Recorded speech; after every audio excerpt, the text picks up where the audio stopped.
Welcome to our video tutorial for getting an off-campus bank account. The process of getting an off-campus bank account is fairly easy and can be completed in 3 steps. The first step is to request a verification letter from Student Life that verifies your group is a registered and active group on campus. The verification letter is referred to as a bank letter request form. This form can be found on Highlander link using the address on the screen, and it's also linked in the description. This letter will have 2 to 3 signatories, which are individuals that will have access to the account's funds. Typically, you want to list your treasurer and other officers like the president or vice president. Your student life advisor will review the bank letter form and process your request. An email will be sent out to the person who submitted the form, letting them know it's ready to be picked up from our office.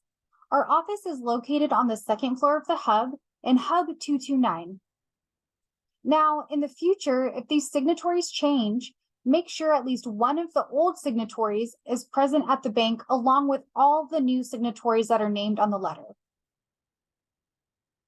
Now, step 2 can seem daunting, but in reality, it's pretty straightforward. To start an off-campus bank account, you need to register your student organization with the IRS and receive what is called an Employer Identification Number, or EIN.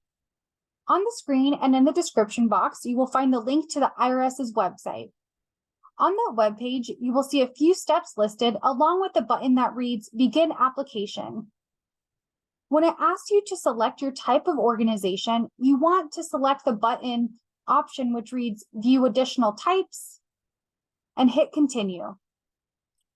Next, find and select the category that reads Community or Volunteer Organization. Some helpful tips for this step is do not select nonprofit.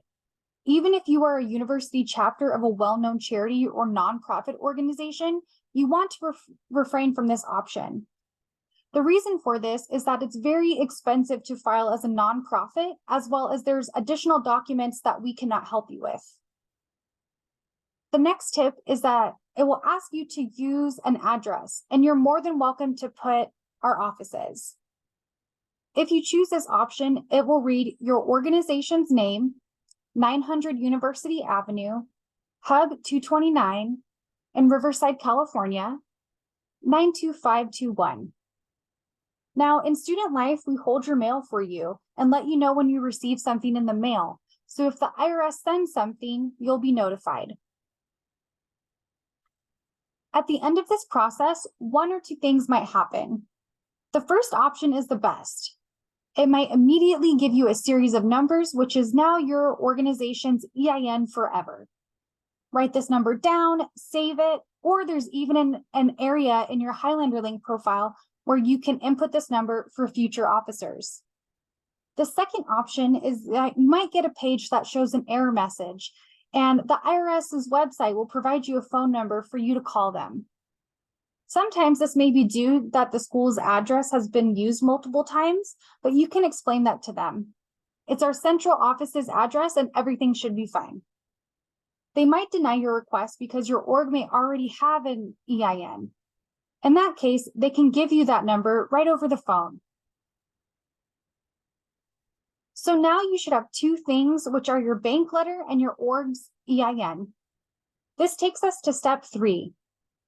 Take these 2 items to a local bank or credit union, and we have a great relationship with Altura Credit Union, and there's even a few locations near campus.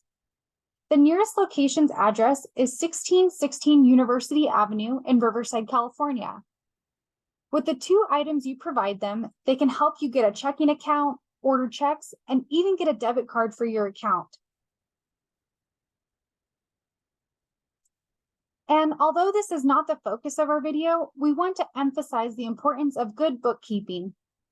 Some helpful tips are create an anticipated budget for the year. It helps you observe how much money you need, even if it's just an estimate. But be realistic. Set standards with your officers for what should and shouldn't be bought with club money. Keep track of all purchases, including online purchases, and make sure all signatories are in the loop about the purchases so that you can keep each other accountable. Communicate with your org members regarding finances so they understand how much money is being used towards club programming. Reach out to your student life advisor if you have any questions, and our office can help you if you need assistance in creating and managing a budget through our advising, workshops, and resources. If you need help at any point in this process, feel free to connect with our office located in Hub 229.